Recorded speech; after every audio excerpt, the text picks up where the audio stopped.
dia faly miaraba antsika rehetra manaraka ny vaovaon-tsarin'ny televisiona malagasy miaraba manokana ny vehivavy sy ny renim-pianakaviana amin'izao andro ny 20 marsa andro iran-tany natokana ho an'ny vehivavy izao. Ny andro 20 marsa androany ny fankalazana sy ny fanamarina tamin'ny fomba ofisialy ho an'ny Madagasikara dia tany Maroantsetra any amin'ny faritra Analamidrofo. Tany Ramatoa Mialy Rajoelina vadiny filohan'ny fahefana avy mitezamita amin'ny maharim-piahany 20 marsa azy nanatrika ary nikabary tamin'izany fety ny 20 marsa tany Maroantsetra izany. Mbola hoarahintsika eto rehefa avy eo ny mikasika an'izay miaraka amin'ireo akom-baovao rehetra izay voangona momba ny andro ny 20 marsa fa ny lafiny politika sy ny fivoahana amin'ny krizy avy hatrany no hanomboantsika ny fotoana. Ka mikasika izay fivoahany Madagasikara amin'ny krizy izay dia heverina fa hatao serafitso eny amin'ny trano be fivoriana iraisam-pirenena eny Ivato ilay sordalana fivoahany Madagasikara amin'ny krizy na ny feuille de route.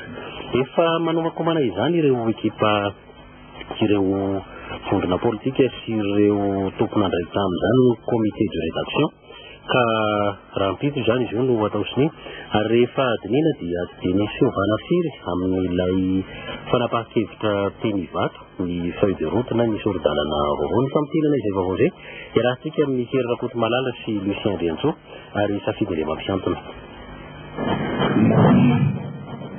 Amin'ny fanapahan-kerahana izany fanaovana siny amin'ny tombosotro izany amin'izao fotoana izao ary mbola very ihany raha tsy misy ny fampony famonora farany dia tokony ho totoso izay sy ambamba ireto mpanao politika ao anatin'ny comité de rédaction tamin'ny dinika politika teny Ivato faranty ireto ny laza ny famahana ny krizy amin'izay amin'ny alalan'ny fanaovana sonia. Nisy ireto mpanao politika ireto ny fifampirarana tamin'ny SADC tamin'ny filohan'ny fahefanavany tetezamita ary tamin'ireo hery politika mbola tsy nivonina na tsy nanaiky ny feuille de route dia efa nitonina teny Ivato. Fifampirarana no natao Benjaramanantsoa midika izany fa misy ny tsy fitivinkevitra maro anefa ho izy ny mametraka ny tombontsoa ambony ny firenena mba ahafahana manosony ny tondrozotra na feuille de route hametrana ny rafim-panjakana sy andehanana amin'ny fifidianana kenindretra. Nambarany Alain Demiseza fa ny 700 ny feuille de route efa nitonena iny dia tsy misy miova.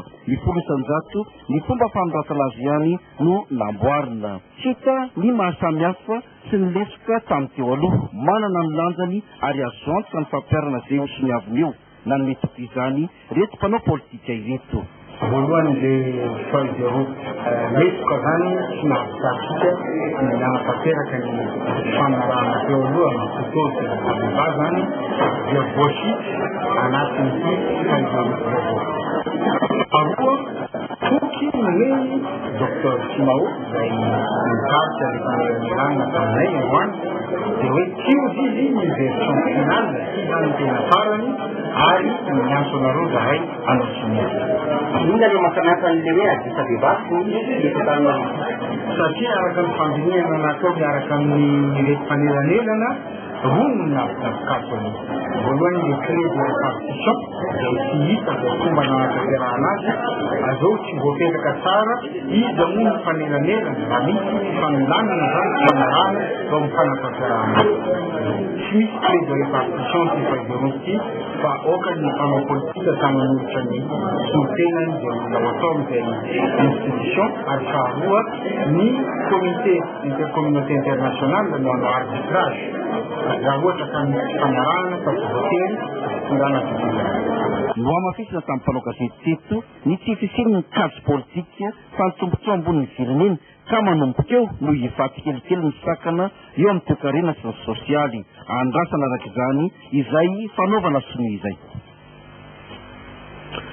Araka ny fantara izao dia rahampitso amin'ny telo tolakandro no atao sonia eny amin'ny trano be fivoriana iraisam-pirenena eny Ivato ny tondrozora na ny sordalana feuille de route famoahana ny Madagasikara amin'ny krizy rahampitso amin'ny telo tolakandro.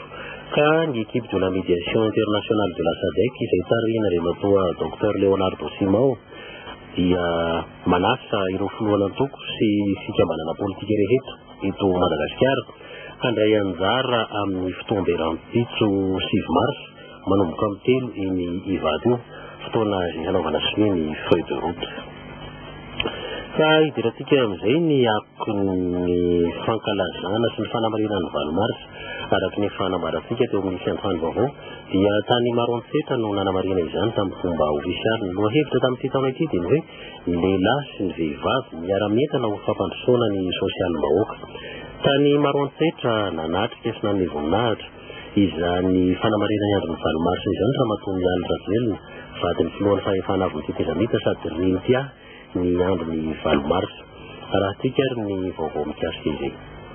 Vavy sy tompokolahy. Milaza miara-mahita manoloana izao hafanan'ny taonantsika rehetra eto izao raha mbola namafy izay fa ravoravo tanteraka tafaraka aminareo eto androany. Koa miarahaba tompokivavy, salama tompokolahy. Ny voalohanteny dia ny fankahirezana ireo rehetra tsapavoazana vokatry ny rivo-doza Dingiza farany teo teto amin'ny distrikany Maroantsetra sy manerana ireo faritra rehetra nandalovany. Tsy mora ny manarana ka misikina heritsaina, mitafy heritsandy hiatrika ireo asa fanarenana rehetra ilaina, ahafahana manohy indray ny asa fivelomana sy ny fiainana andavanandro. Valomaritra, andro iraisam-pirenena ho an'ny vehivavy maneran-tany. Tsy diso anjara amin'izany fahatsiarovana izany isika ry vehivavy malagasy vaky folo ka dia fifaliana ho ny miarahaba antsika vehivavy rehetra natratra izany. Inganie tsy ho fankalazana mandalo fotsiny ihany izany fa mba hitaomana antsika andinika hatrany fotony mihitsy ny toerana misy ny vehivavy ankehitriny sy ny toerana tena tokony hisy ny vehivavy ao anaty fiarahamonina. Ny olana mbola misakana ny fanomezana sehatra antsika vehivavy ka mbola mampitombona hatrany ny fisian'ny andro famarinana tahaka izao. Natefa manokana amintsika andriambavilanitra rehetra eto Maroantsetra aloha ny resako. Mananjara raha amin'ny malagasy ianareo eto satria miaina aty amin'ny faritra mesan'ny tsara sy mahavokatra indrindra raha ny eto Madagasikara. Aoka mba hoerina andrisika isanandro izany ka mba hanomezanareo ohatra tsara ho an'ny vehivavy malagasy tantsaha rehetra manerana ny nosy. Rehefa tanana ny fiainanao ary mahiriza amin'ny asa fambolena azy atao mba ho filamatra sy modely ho an'ny faritra mpamboly rehetra eto Madagasikara. Ny tao-trano tokoa tsy efa nirery, tsy afa mandeha irery na ny lehilahy na ny vehivavy ka hiambo avita tena eo amin'ny fampandrosoana na ny tokantrano na ny fiarahamonina misy antsika tsirairay avy. Tsy maintsy misy ny fifanampiana sy ny fifanomezan-tanana ary vao marina loatra ny antony safidianan'ny ministera amponina sy ny raharaha sosialy ny hevitra entina kalazan'ity andro ny vehivavy ity manao hoe vehivavy sy lehilahy miara-mientana hatrany fotsiny ho fampandrosoana ny sosialim-bahoaka. Eto dia tean-kaherin'ny tsirairay sy hitolefitra sy voasakan'ny hoenti-manana sy ny anjara asa fa na inona ny toerana misy ianao na mikarakara tokantrano na mpivarotra na mpamafalalana na mpiasa birao dia ny lanjanao amin'ny fametrahanao ny tenanao eo anivon'ny fiarahamonina no mamaritra ny mahainao anao fa tsy misy saranga misy anao akory. Ka izay indrindra no mafisako etoana fa ao amin'ny vehivavy tsirairay ny hery anovany ho an'ny tsaratsara kokoa. Tompokivavy sy tompokolahy ry vehivavy malagasy, heveriko fa zava-poana ihany ny fankalazana tahak'itony ka anindraindrana ny vehivavy raha ao anatina andro iray monja no mba hatsiarovana fa mendrika ho hajaina sy omena ny zosazy azy ny vehivavy fa tokony ho filamatra fiainantsika isanandro tokoa. Ka araka ny loha hevitra ny safidiana dia ny hoe tokony hitovy lanja ny vehivavy sy ny lehilahy eo amin'ny toerana izay misy azy ireo tsirairay avy ka mandeha ila ihany na mandringa mihitsy na misy ny omena tombony manokana ao anatin'ny asa fampandrosoana izay atao. Ary mazava ho azy fa rehefa mandeha ila dia tsy afaka mifamena ka tsy feno tahaka izay koa ny vokatra tokony ho azo. Loahevitra ny safidy ny firenena amin'ny kamanara teo amin'ny fotoan'ity no hoe fitovian-droa eo amin'ny fahazoana fanabeazana, fanofanana, siansa ary teknôlôjia mba ahazoan'ny vehivavy asa mendrika kokoa. Koa aleo hery ary ho anareo lehilahy aza hidika ny vehivavy. Omeo tampotampo sy teny mamy izy, andramo hatrany ny ambapo azy indray toy ny nataonareo tambola ny famofo, atokisa lara teo nareo amin'izany. Omeo fakasitrahany izy amin'izay rehetra vitany, dia azo antoka fa irehetra ny hafanam-pony ary dia hisosa ho azy ny adidy mavesatra kiny aminy. Isika vehivavy ankehitriny kosa dia tokony ahay hanome lanja izay efa nananantsika na izay mety tsy ampy amintsika koa aza. Andray ny tranga rehetra miseho amin'ny fiainantsika mba ahafahantsika maka fampianarana sy mandato fanabeazana vaovao hatrany. Iainany nofonofitsika ka andresy ny sakana eny amin'ny lalantsika. Hiatrika ny andavanandrom-piainantsika ampahavitihana hatrany.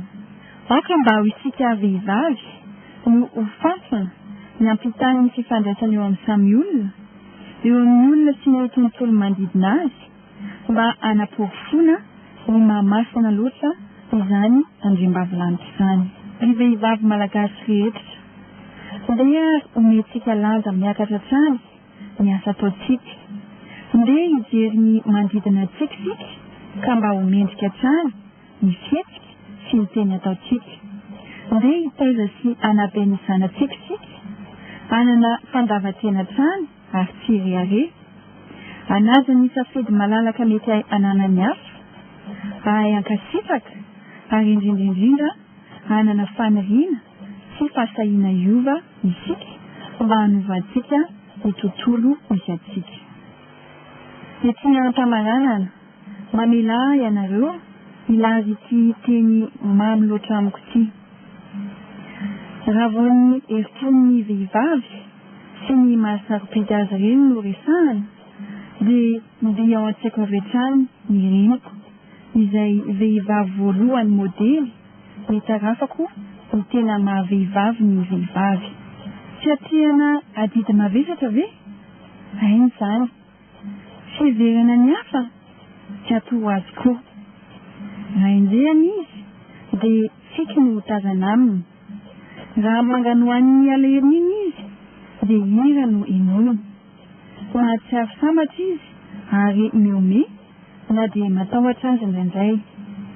Matanjatsaina izy na dia miady ady sarotra aza matetika. Tsokana nefa ny tsinony. Tsy tsapany ny tena mahasarobidy azy. Koa ny vehivavy anko toy ny reniko. Sarobidy ary mendrika loatra.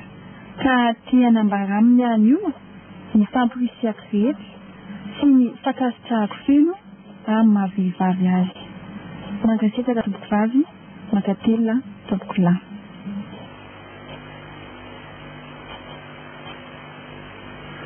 Izay ny kabarin-dravato mialy ravelona sady ny filohan'ny fahefana avy ny Tedezamita amin'izao fanamariana ny andron'ny valomarsa andron'ny vehivavy izao.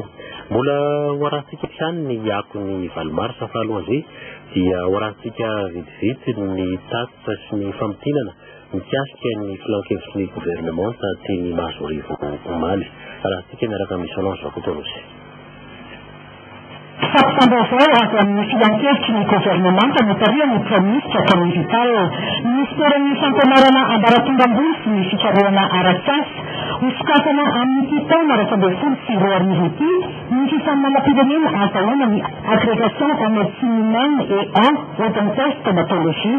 Ministeran'ny fanabeazam-pirenena sy ministeran'ny fitatanam-bola sy ny tetipolo manomana hetsika fahampahafantarana ny harena ara-kolontsaina na Madagasikara misy ny tena marika Madagasikara eo anivon'ny UNESCO na ilay atao hoe Journée de Madagascar à l'UNESCO JMI misy fisinjiny raika ambin'ny folo sy roa arivo no anatanterahana izany eo amin'ny filibeny UNESCO ao Paris.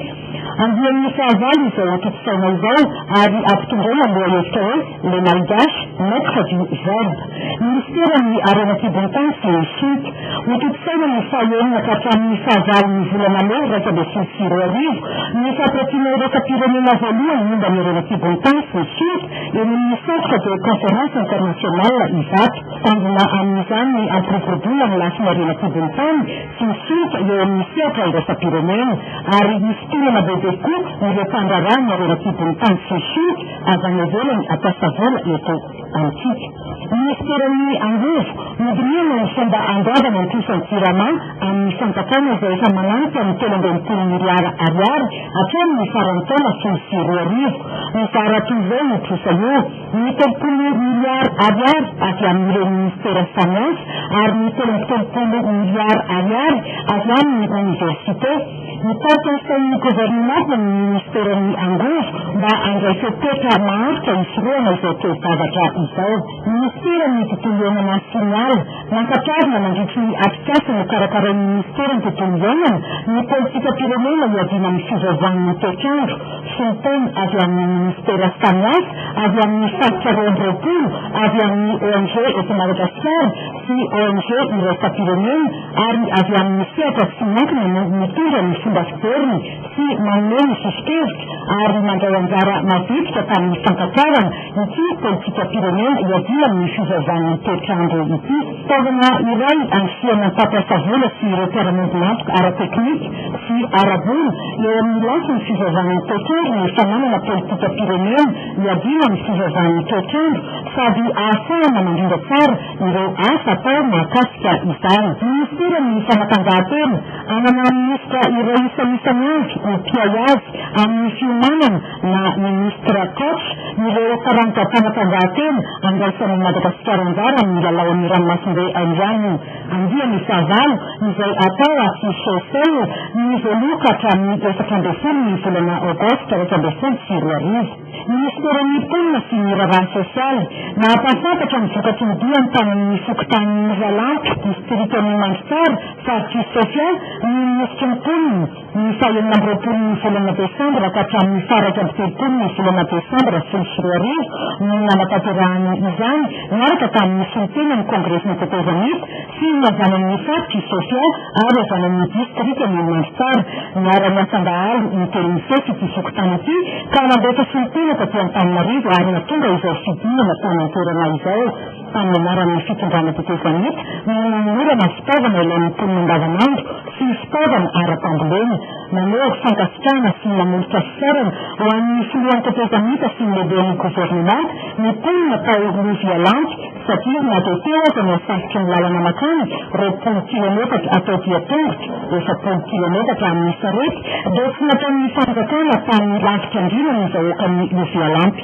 Makasika amin'ny andron'ny Zalmanty Fakoto dia amin'ny marontety faritra Analamborosy no anamariana izany amin'ny fomba ofisialy ary aontana amin'ny lohalefitra hoe vehivavy sy lehilahy miara-mentana hatrany fotony fampandrosoana ny sosialim-bahoaka. Sekretera fanjakana misahana ny fampianarana teknika sy ny fanofanana amin'ny asa misy ny fiarahany asa tamin'ny Académie de la Réunion eo amin'ny sehatry ny fanabeazana ka nanomezana fiofanana eo lehibe amatera fampianarana teknika sy fanofanana amin'ny asa tamin'ny fanjakana eto Madagasikara tao amin'ny complexe scolaire Antesindena no nanatanterahana izany ny fahadimy ka hatramin'ny faha 9 ny volana febroary ny lasa teo sy misy fiatsakana amin'ny teti-bola ny sekretera fanjakana miadidiny fampianarana teknika sy ny fiofanana arakasa ny fanatsarana ny fomba fandoavana ireo tombontsoa samihafa sy ny karama ny mpiasa fanjakana ary ireo tompon'andraikitra mandray anjara ao anatin'ny ingeniera misahana ny fanadinana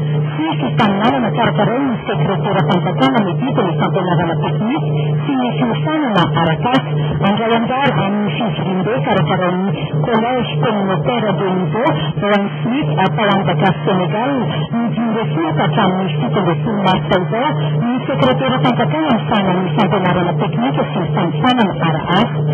Ahafahana mivelatra bebe koa eo amin'ny sehatra iraisam-pirenena ity fivoriana ity ary indrindra ny fanakalozana traikefa eo amin'ny lafiny fanofanana amin'ny asa. ao anatin'ny fanamariana ny angeran-tany ho an'ny vehivavy eto an-drenivohitra dia mikarakara valan-dresaka momba ny miralenta ny sekretera mpanjakana medidiny fampianarana teknika sy ny fanofanana ara-asa tao anatin'ny efitrano fivoriany ny ministera tetsy anosy androany fianjo amin'ny fampianarana sy fanofanana ary ny siansy ny teknôlôjia nono no hevitra amin'ny velabelarina nandritra ity valan-dresaka ity ka manasana ireo sehatra samihafa voakasiky ny ao ahevitra fankatiavana rivo-penindalàna ministeran'ny fitsarana sy ministeran'ny fitantanam-bola sy ny tekbola vidim-panjakana manova sy mameno ny vidim-panjakana laharanaka fidisivorivo fidika folo sy dimanjato tamin'ny efatra taona fidisivorivo momba ny fananganana fandaminana ary ny fomba fiasan'ny fatanjara malagasy adina amin'ny famotiam-bola na sanfinina ministeran'ny fitantanam-bola sy ny tekbola vidim-panjakana manome alalana ny fandraisana anjaran'ny fanjakana amin'ny fampitomboana ny reny vola sosialy ao amin'ny orinasa afrikare ministeran'ny fanavarinan-tany sy ny fitsinjaram-pahefana sy ministeran'ny fitaterana vidim-panjakana manangana ny komite hidrolika nasional ministeran'ny fampianarana ambaratonga ambony sy ny fikarohana ara-tsiasy vidim-panjakana momba ny fananganana ny pahizy-pirenena momba ny fikarohana ministeran'ny varitra vidim-panjakana manasona ny vidim-panjakana laharana fa valo sy roa arivo fitika enimpolo sy arivo manova sy mameno ny vidim-panjakana laharana roa amby sivifolo fitika efatra amby roapolo sy efadato momba ny lalàna mifeny ny fanafarana etam-barotra avy amin'ny velany sy ny fanondrananetana makany velany eo amin'ny lafin'ny fanondranana vavy sy katsaka nizany fepetra izany dia hiato mandritra ny volana vitsivitsy ny fanondranana vavy sy siramamy makany velany ministeran'ny kolontsaina sy ny vakoka vidim-panjakana manova ny vidim-panjakana laharana fa dimy sy roa arivo fitika raika amby folo amby zato momba ny fananganana ny komite-pirenena momba ny vakoka vaovao manodidina ny valomarsa tamin'ny fitokanana ny tranony zokiolona teny Ambalavao dia nisy renim-pianakaviana anankiroa samy ohatran'ny 100 taona no fidihana manokana ka ramatoa Nadine Ramarson nisy ny mponina dia nanolotra fanomezana ho an'ireo renim-pianakaviana anankiroa ireo izany ny rivo malala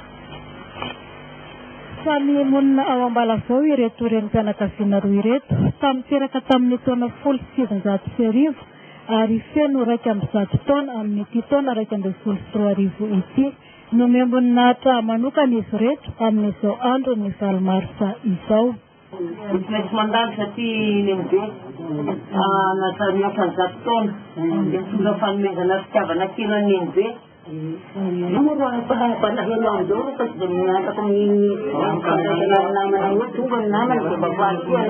izy no Marceline matanjaka tsara fa ny masony no tsy dia mahita tsara intsony fanomezana kely ho an'ny bebe miaraka amin'ny savony izao andro ny zokiolona zao izy kosa no rasoan-drika nambarany fa teraka tany amoron-drika izy ka izay no nakana io anaran'io mbola matanjaka tsara sady salama ihany koa izy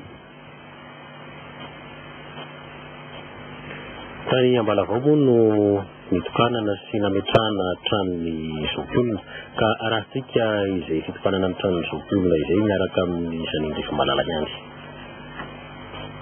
nazo ny anjara amin'ny zokiolona eto Ambalavao nitokanana ny trano natokana ho azy ireo ary nomena maro voninahitra ireo navita-peta amin'ny asa ny kalasa misotro ronono ary manatena zahay beatra fa tena mivovozy ary salama vata satria atina mana fikarakara mana-piasa separy kokoa fa vo tsy misy zavatra ohatran'izao dia tena valo mihitsy amin'izao hetiky gouvernemanta zao sy trano foana no nitokanana teto fa misy ny fitaovana fikojakoja samihafa fahita lavitra miloko famakina DVD karatra loto taony seza maro sy milina fanjarana folo ary fitaovam-pihinanana feno miisa 100 notoloran'ny ministra ny mponina omborony teto Ambalavao nofikena amin'ny tampihavanana adiefitra nandraisan'ny rehetra anjara amana ireo olana samihafa no namaranana ny fotoana teto amin'ny lapan'ny tanàna nanana ny fomba nankalazan'ny valomarsa koa ireo vehivavy manana andraikitra ambony eto amin'ny firenena. Anisan'izany ohatra ireo vehivavy mpikambana ao amin'ny CST arahantsika avy hatrany miakon'izay fihetsehan'ny vehivavy ny CST izay. Ny fitetsak'oron-drano kosa ny tolakandro ny fankalazana ny andro ny 7 marsa ihany. Lanonina niarahana nankalaza ihany koa tamin'ireo vehivavy teto an-drenivohitra nahitana ny fizomana ny fikambanan'ny zokiolona malagasy, ireo avy amin'ny fiama, ny vehivavy MTS ary indrindra ireo vehivavy eny anivon'ny filan-kevitra ambony ny tetezamita ihany koa. Mbola notariny ny vadin'ny filohan'ny filan-kevitra ambony ny tetezamita dia Ramatoa Voandra Solosoa ihany koa. Notron'ny Ramatoa Toto Marie Lydia izay nisolotenana ny ministeran'ny mponina. Fandraisana anjaran'ny vehivavy eo amin'ny fitantanandraha ny tanjon'ny fitondrana tetezamita ka tsy natao ambany zavatra ny fionana aminareo vehivavy ireo mpandahateny isatsokadiny.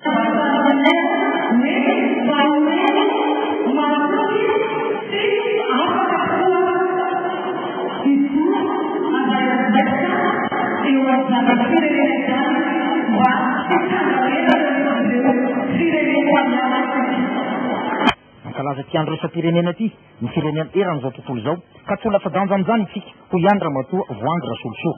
Miara-mientana amin'ny lehilahy ny vehivavy mba ho firenena vanona ny firenena malagasy. Ireo vehivavy TGV kosa dia mihevitra fa tokony hanara-maso bebe koa ary andray anjara bebe koa amin'ny sainam-pirenena ny vehivavy malagasy. Rahantsika ny vaovao mikasika izay. Nanatotosa fiompanana mandritra ny roa andro ny vehivavy TGV.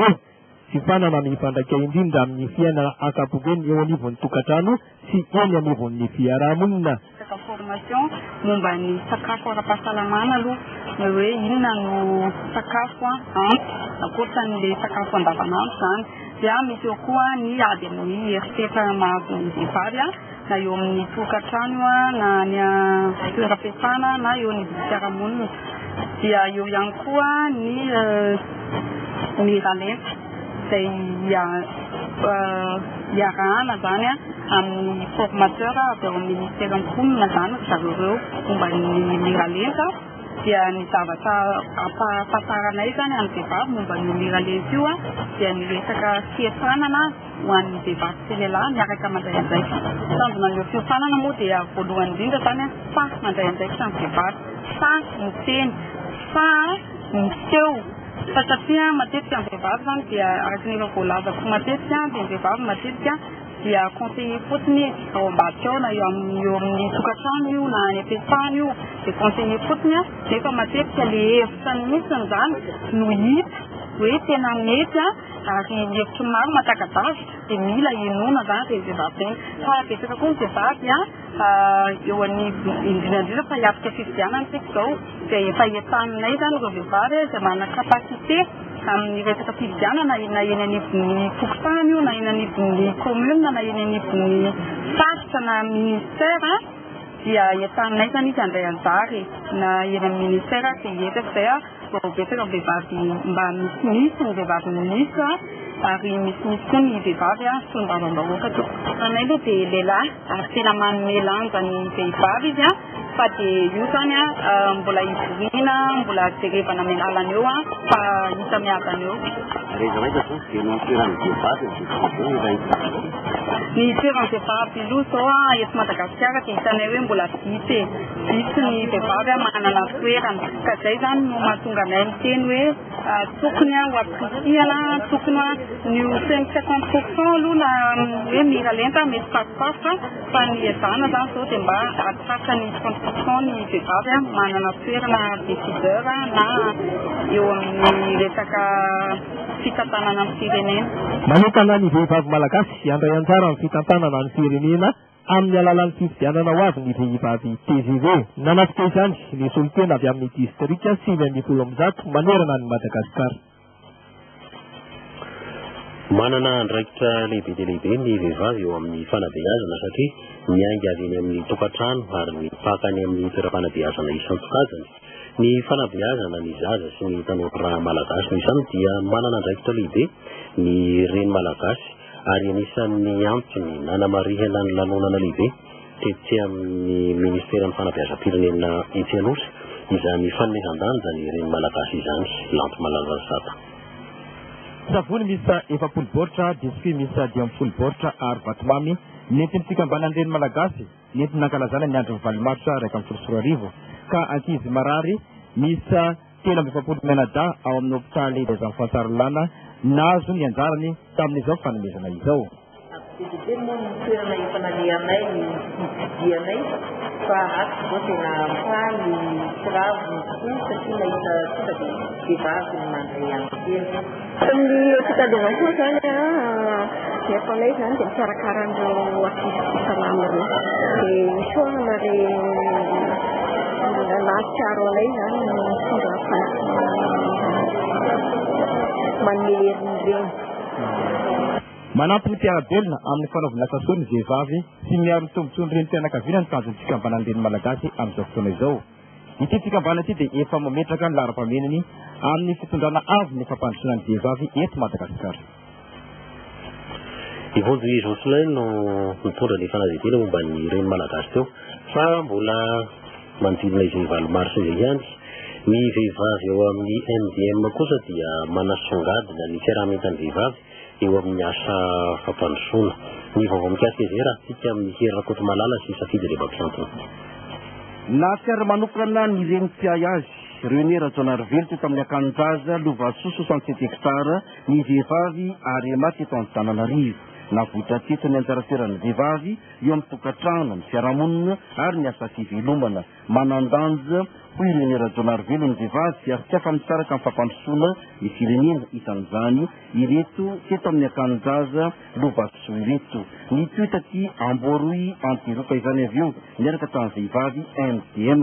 Nampiavaka ny teto Amboroy ny maha-iray malagasy ao anaty fahasamaifana. Naseho tamin'ny alalan'ny kolontsaina izany, naseho ny MDM teto Amboroy fa miara-mientana marina ny vehivavy malagasy. Foto-kevitry ny MDM raha teo izany. Zava-dehibe koa amin'ny valomarsa izao satria amin'ny zakalazay dia hoe andefa afaka ho an'ny vehivavy hoe manana toerana izy amin'ny fiarahamonina.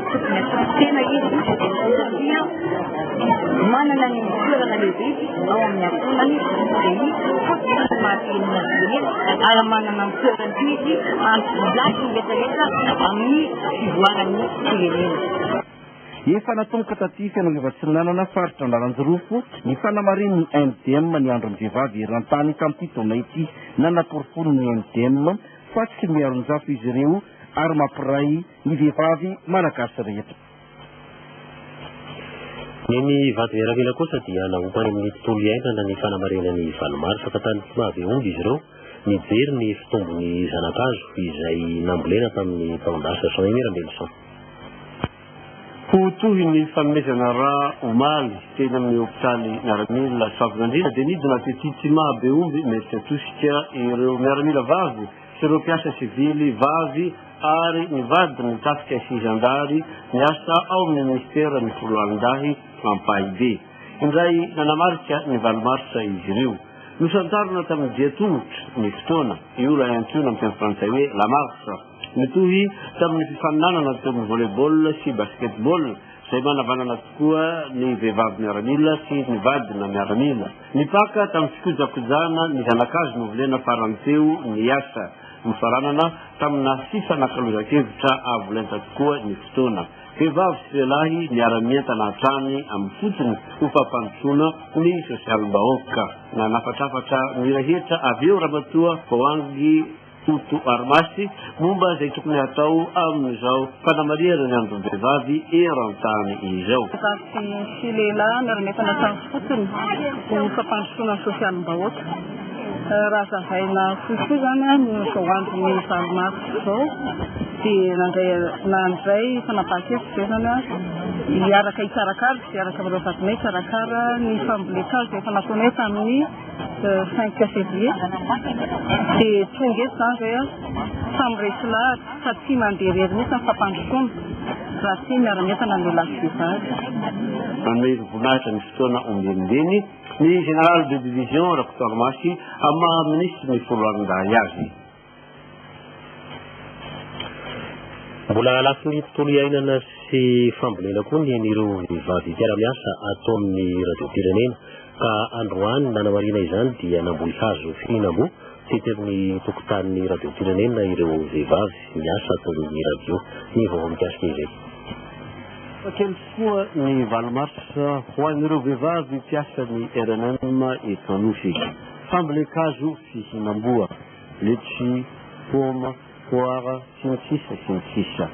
Hazo fihinam-boa satria mitsinjo lavitra ny ekipan-dramatoa Lalao Rasonaivo tale ny radio Madagasikara ankehitriny.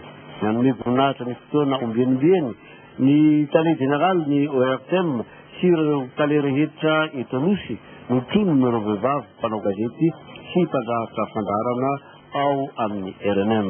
Journaliste, animateur de programme, journaliste, animateur de chaîne, satria mahavita azy ny vehivavy ny RNM.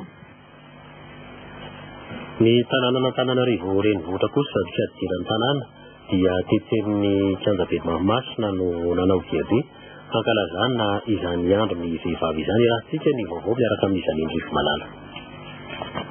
Miara-mientana ny fikambanan'ireny malagasy sy ny sampandrarantana fahasalamana hanimbo ny komina Soavina miaraka amin'ireo tompon'andraikitry ny andro matso-pokon'olona ety an-toerana nanamarika ny andro ny vehivavy Valomarsa. Ny andro matso-pokon'olona ao anatin'ny bureau national dia mifidy manokana ny ataoko district nationale dia ny komina Soavina fankalazana ny andro Valomarsa.